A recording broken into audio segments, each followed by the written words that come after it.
یہاں پہ کچھ لوگ کہتے ہیں جی کہ اللہ نے اٹھانے کی بات کی ہے تو وہ تو جیسے روح نکال کے اللہ تعالیٰ کسی کو اٹھا لیتے ہیں ویسے ہی ہوا ہے، تو اگر ایسی کوئی بات ہوتی تو اس کو پرٹیکولرلی یہاں مینشن کرنے کی کیا ضرورت تھی اللہ تعالیٰ کو؟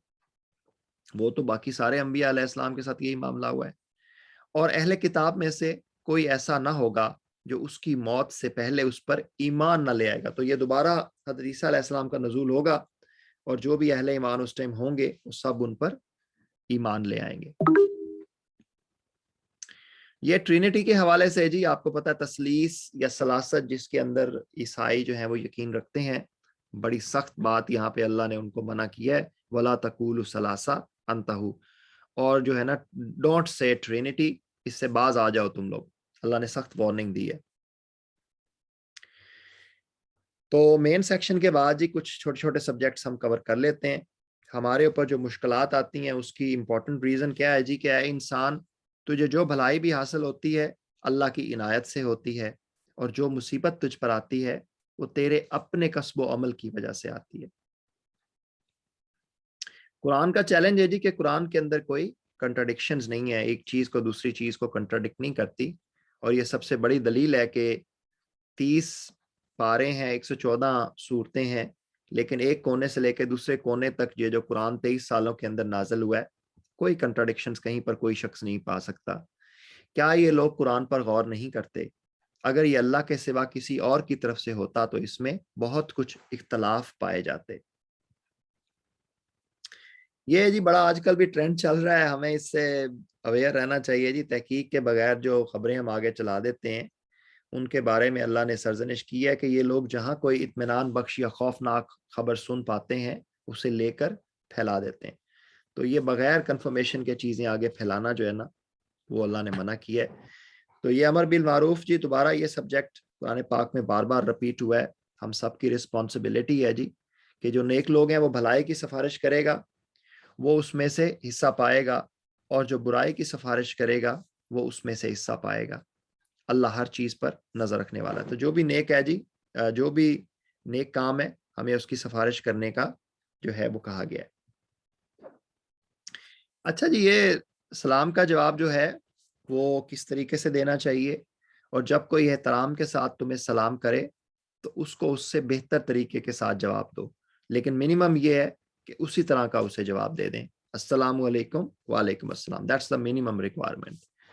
اللہ ہر چیز کا، یہ ایمان والوں کے لیے، اور اللہ ہر چیز کا حساب لینے والا ہے. قتل کے حوالے سے جی کیا اس کا خمیازہ ہے، کیا طریقہ کار ہے جی، اس کا کفارہ کیا ہے؟ یہ پہلے بات ہو رہی ہے جی یہاں پہ جو ان انٹینشنل آپ کسی مسلمان کو قتل کرتے ہیں. تو کسی مومن کا یہ کام نہیں ہے کہ دوسرے مومن کو قتل کرے، الا یہ کہ اس سے چوک ہو جائے. اور جو شخص کسی مومن کو غلطی سے قتل کر دے تو اس کا کفارہ یہ ہے کہ ایک مومن کو غلامی سے آزاد کرے اور مقتول کے وارثوں کو خون بہا دے، الا یہ کہ خوب وہ خون بہا معاف کر دیں. لیکن اگر وہ مسلمان مقتول کسی ایسی قوم سے تھا جس سے تمہاری دشمنی ہو تو اس کا کفارہ ایک مومن غلام آزاد کرنا ہے. اور اگر وہ کسی ایسی غیر مسلم قوم کا فرد تھا جس سے تمہارا معاہدہ ہو تو اس کے وارثوں کو خون بہا دیا جائے گا اور ایک مومن غلام کو آزاد کرنا ہوگا. پھر جو غلام نہ پائے وہ پے در پہ 2 مہینے کے روزے رکھے، 60 روزے رکھنے ہیں. یہ اس گناہ پر اللہ سے توبہ کرنے کا طریقہ ہے، اور اللہ علیم و دانا ہے. تو یہ تو ان انٹینشنل تھا، لیکن انٹینشنل اگر آپ قتل کرتے ہیں تو اس کے لیے وہ ہے جی رہا وہ شخص جو کسی مومن کو جان بوجھ کر قتل کرے تو اس کی جزا جہنم ہے جس میں وہ ہمیشہ رہے گا. اور اسی والے سے ایک اور جگہ پہ بھی آیا ہے کہ جس نے ایک مسلمان کو قتل کیا اس نے پورے کے پورے جو ہے نا مخلوق کو قتل کیا. ہجرت کے بارے میں جی کہ جو لوگ جو ہے نا جی ہجرت کرتے ہیں اللہ کے لیے، جو لوگ اپنے نفس پر ظلم کر رہے تھے، ان کی روحیں جب فرشتوں نے قبض کی تو ان سے پوچھا کہ یہ تم کس حال میں مبتلا تھے؟ انہوں نے جواب دیا کہ ہم زمین میں کمزور و مجبور تھے. فرشتوں نے کہا کیا خدا کی زمین وسیع نہ تھی کہ تم اس میں ہجرت کرتے؟ یہ وہ لوگ ہیں جن کا ٹھکانہ جہنم ہے اور وہ بڑا ہی برا ٹھکانہ ہے. یعنی کہ اگر آپ دار کفر کے اندر رہ کے آپ اللہ کے بتائے ہوئے طریقوں پر نہیں چل سکے, آپ نے اپنے نفس پہ ظلم کیا ہے, تو پھر اللہ تعالیٰ جو ہے نا, فرشتے آپ سے سوال کریں گے کہ بھی اللہ کی زمین تو وسیع تھی, تم کہیں ایسی جگہ ہجرت کر جاتے جہاں تم اللہ کے بنائے ہوئے جو احکامات ہیں ان پہ تم عمل کر سکتے. تو اگر ایسا نہیں کیا تو پھر ان کو کہا جا رہا ہے جی کہ ان کا ٹھکانہ جہنم ہے. ہاں, جو مرد, عورتیں اور بچے واقعی بے بس ہیں اور نکلنے کا کوئی راستہ اور ذریعہ نہیں پاتے, بعید نہیں کہ اللہ انہیں معاف کر دے گا. تو یہ جو ہے نا جی, اگر آپ نے ہجرت کی ہے تو پھر اس کا آگے بہت بڑا جو ہے نا اجر ہے, اور اگر نہیں کی اور اللہ کے احکامات کو فالو نہیں کیا تو دیکھ لیں اس کا کتنی سخت سزا ہے. نماز کے حوالے سے جی, سفر کے دوران آپ اس کو, اور جب تم لوگ سفر کے لیے نکلو تو کوئی مذائقہ نہیں اگر نماز میں اختصار کی, اور نماز قصر ہے اس کے حوالے سے کچھ احادیث میں 70 کلومیٹرز ہے, کچھ میں 80 کلومیٹرز ہے, کچھ میں مائلز کے حساب سے بتایا گیا ہے. تو وہ اس کا دیکھ لیں آپ جو بھی طریقہ فالو کرنا چاہتے ہیں, لیکن یہ اللہ کی طرف سے خاص رعایت دی گئی ہے. اسی طرح نماز خوف کے حوالے سے ہے جی کہ حالت جنگ میں ہے تو انہیں نماز پڑھانے کھڑے ہو جاؤ کہ ان میں سے ایک گروہ جو ہے وہ کھڑا رہے اسلحہ لیے, اور پھر جب وہ سجدہ کر لے تو پیچھے چلا جائے, اور دوسرا گروہ جس نے ابھی نماز نہیں پڑھی آگے آ کر تمہارے ساتھ پڑھے اور وہ چکنا رہے اور اپنے اسلحے لیے رہے. تو اس میں دو گروہوں میں تقسیم ہو کے آدھے لوگ جو ہیں وہ پہلے نماز پڑھ لیں اور آدھے جو ہیں وہ بعد میں پڑھ لیں. اور اس میں مختلف طریقے بتائے گئے ہیں. کچھ میں یہ ہے جی کہ جو امام ہے وہ 4 رکعتیں پڑھے گا اور آدھے لوگ 2 پڑھیں گے اور دوسرے جو ہیں وہ باقی کی 2 پڑھیں گے. کچھ جگہ پہ بتایا گیا جی کہ امام 2 رکعتیں پڑھے گا اور آدھے لوگ 1 رکعت میں شامل ہوں گے اور آدھے لوگ دوسری رکعت میں شامل ہوں گے. یہ جی جو بے ضمیر لوگ ہوتے ہیں جو اپنے ضمیر کو بیچتے ہیں ان کی حمایت نہیں کرنی چاہیے. جو لوگ اپنے نفس سے خیانت کرتے ہیں تم ان کی حمایت نہ کرو. اللہ کو ایسا شخص پسند نہیں ہے جو خیانت کار اور معصیت پیشہ ہو. تو ایسے لوگوں کا ساتھ دینا, ان کے ساتھ چلنا, اس کی بھی سختی سے, یہ اس موقع پہ جو ہے سچویشنلی یہودیوں کا ساتھ دینے کی بات کی جا رہی ہے, لیکن یونیورسلی آپ دیکھ لیں یہ ہم ساروں کے اوپر اپلائی ہوتا ہے. یہ محفل میں بیٹھ کے جی سرگوشیاں کرنا, یہ اس کی بڑی سرزنش کی جا رہی ہے جی کہ لوگوں کی خفیہ سرگوشیوں میں اکثر و بیشتر کوئی بھلائی نہیں ہوتی. تو یہ کوئی اچھے ویسے ایٹیکیٹس نہیں ہے, اسلام ہمیں اس چیز سے منع کر رہا ہے کہ محفل میں بیٹھ کے سرگوشیاں جو ہے نا وہ نہیں کرنی چاہیے. اچھا جی, یہ میرا آپ کو پتا ہے میرا ایک ریسرچ بھی میں نے کیا تھا ٹرانسجینڈرز کے اوپر جب میں رائل چلڈرن ہاسپٹل میں جاب کر رہا تھا. تو یہ آج کل بڑا کامن ٹرینڈ ہے جی, جینڈر چینج کرانا. ٹرانسجینڈرز باقاعدہ قانون بھی یہاں پاس ہو چکا ہے. Are we allowed to change the gender جی؟ کوئی بندہ بتائے اپنا مائک انمیوٹ کر کے. سو گئے ہیں ماجد بھائی مجھے لگتا ہے. سہیل بھائی, میں ماجد بھائی کو موقع دے رہا ہوں. میں آپ کو دے رہا تھا. نہیں ہے ڈاکٹر صاحب, کیونکہ اللہ تعالیٰ نے جو ساخت پیدا کی ہے اس میں کوئی چینج نہیں آنی چاہیے. ایون جو ہے وہ جیسے بال لمبے رکھ لینا عورتوں کی طرح, یا جو ہے وہ ناک میں اور ادھر ادھر سوراخ کرانا, یہ وہ سب جو بھی چینج ہے اسٹرکچر جو ہے اللہ نے جیسے بنایا ویسے ہی ہونا چاہیے. بلکہ یہ بھی کہا جاتا ہے کہ ایون آپ کے بال جو وائٹ ہیں وہ گرے ہو گئے ہیں تو بھی اٹس ناٹ ریکمینڈیڈ کہ آپ اس کو ڈائی کریں. ماجد بھائی کا جواب درست ہوا جی. آیت نمبر 119 میں اس کے اندر ریفرنس ہے جی. یہ شیطان کہہ رہا ہے جی کہ میں انہیں حکم دوں گا اور وہ میرے حکم سے خدائی ساخت میں رد و بدل کریں گے, یعنی کہ اپنا جینڈر چینج کرائیں گے یا باقی کی چیزیں جو مینشن کی ہیں ماجد بھائی نے. تو یہ شیطانی کام ہے جی, اور اللہ تعالیٰ نے اس چیز کو الاؤ نہیں کیا ہمارے لیے. یہ بڑا کارڈینل ریفرنس ہے موجودہ حالات کے حوالے سے بھی, اس کو آپ ذہن میں رکھیں. اپنے بچوں کو بھی ہمیں پڑھانا چاہیے اور اس ریفرنس کا ہمیں پتہ ہونا چاہیے. اچھا جی, اللہ کا قانون ہے جی اس کائنات کے اندر. اللہ نے کہا ہے کوئی بھی انڈسپینسیبل نہیں ہے. اگر وہ چاہے تو تم لوگوں کو ہٹا کر تمہاری جگہ دوسروں کو لے آئے, اور وہ اس کی پوری قدرت رکھتا ہے. تو no one is indispensable in this world. اچھا جی, یہ انصاف کا نظام قائم کرنا جو ہے یہ کس کی ذمہ داری ہے جی؟